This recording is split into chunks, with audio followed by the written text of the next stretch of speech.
Olá, irmãos.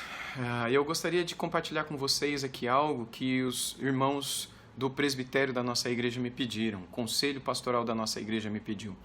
Nesses próximos dias, nós teremos a realização das conferências de carnaval em nossa igreja. E, como eu tenho dito nos últimos domingos, sem dúvida nenhuma será um tempo mais do que especial.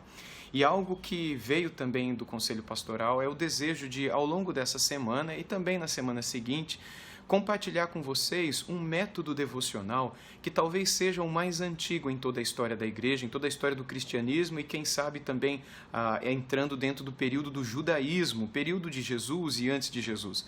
Hoje nós fazemos devocionais usando literaturas como Pão Diário e outros livrinhos devocionais, outros livros que nos são apresentados e a gente compra, lê aquele trechinho daquele dia, a gente lê um texto da Bíblia pequenininho, depois a gente faz uma oração e terminou o nosso tempo devocional.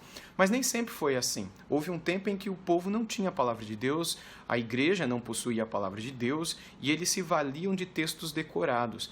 Quando esses textos eram decorados? Eram decorados em momentos nos quais eles faziam uma espécie de leitura orante. E o nome que é tradicionalmente dado ao longo da história da igreja é Lectio Divina. A Lectio Divina é uma prática devocional, ou um método devocional, talvez o mais antigo da história, como eu disse para vocês. E nesse método, o que acontece é o seguinte: você e eu paramos tudo o que estamos fazendo, procuramos um lugar silencioso, e então, desconectados de tudo mais, ficamos somente nós e a palavra de Deus. E o objetivo é ouvir Deus através da palavra. Você não vai orar num primeiro momento, você só vai ler a palavra e esperar que Deus fale com você no silêncio do seu coração. Então, suponhamos que você abriu no Salmo 1, por exemplo. Talvez os irmãos sugerirão outros textos para vocês, mas a ideia é que vocês façam a leitura orante em textos fáceis e curtos, e que vocês já saibam o significado. Então, voltemos. Imagine que você está no Salmo 1. Você lerá o Salmo 1 uma vez, pausadamente, como que mastigando cada palavra. Então você pausa. Pausando, você dá um pequeno tempo, um intervalo de talvez 1 minuto, 2 minutos, nos quais você somente olhará para o texto bíblico. Você vai ficar olhando para o texto bíblico. Só isso. O texto que você acabou de ler. Você vai olhar para cada palavra, você não vai falar nada com Deus, você não vai orar nada, você vai apenas olhar para o texto. E depois de mais ou menos 1 minuto, 1 minuto e meio, um tempo que você achar suficiente, é um tempo curto, não pode ser muito tempo, você vai ler de novo o texto. Talvez em voz alta, seria ideal se você assim o fizesse.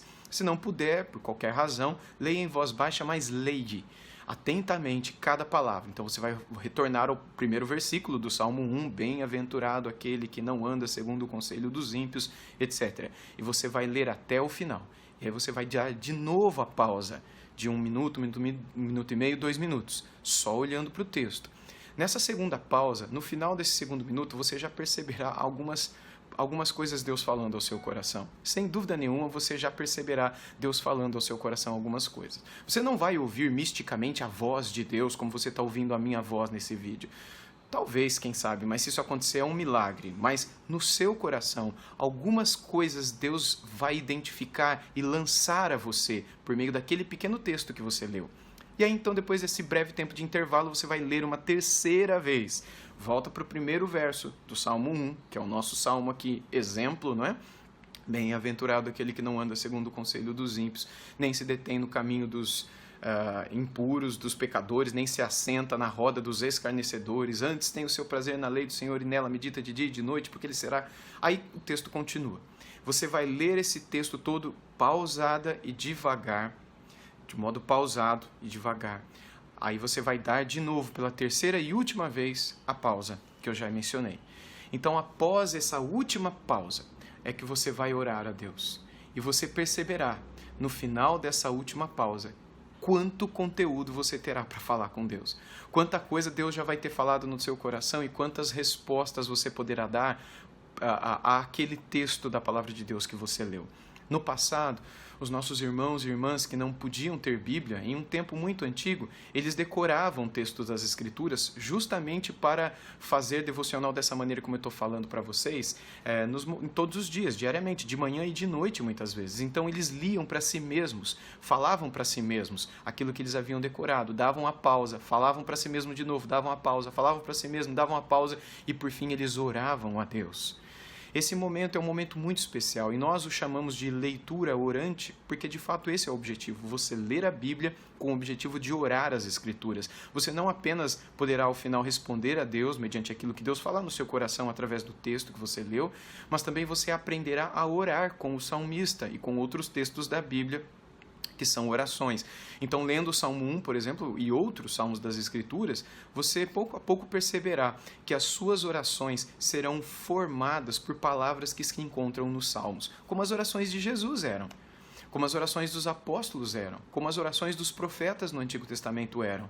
Numa outra oportunidade, procure estudar como eram as orações de todos estes homens, ou como foram as orações dos pais da igreja, os primeiros pastores e bispos que pastorearam o povo de Deus nos primeiros séculos do cristianismo. Todos eles oravam dessa mesma maneira.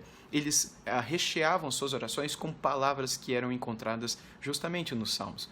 Portanto, eu quero deixar aqui o meu desafio para que vocês, ouvindo dos pastores de nossa igreja, textos bíblicos que eles sugerem aos irmãos e às irmãs para fazerem a lectio divina, que vocês levem a sério isso e que vocês, assim, preparem os seus corações para esse tempo especial no qual Deus vai falar com cada um de vocês sobre essa batalha espiritual, sobre essa guerra espiritual que acontece em nosso meio, não só na igreja, não só na vida pessoal, mas também na família, nos nossos relacionamentos fora da família, no nosso próprio coração, na nossa luta contra o pecado que tantas vezes é tão difícil, a gente cai tanto.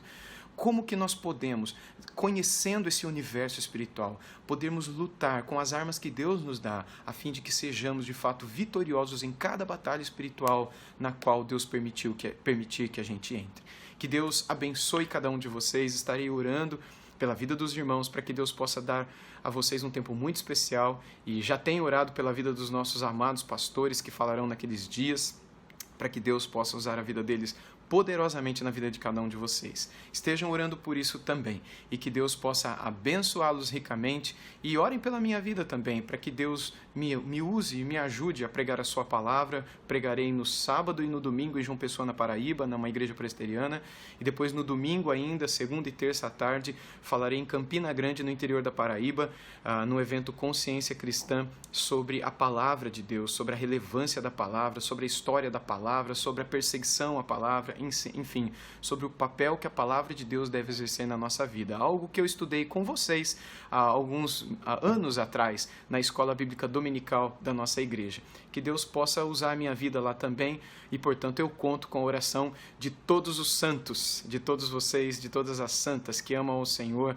e amam o seu povo, amam o seu reino e anseiam para que essa palavra possa ser pregada em todos os cantos. Deus nos abençoe, irmãos. Fiquem na paz do Senhor e até breve. Um abraço.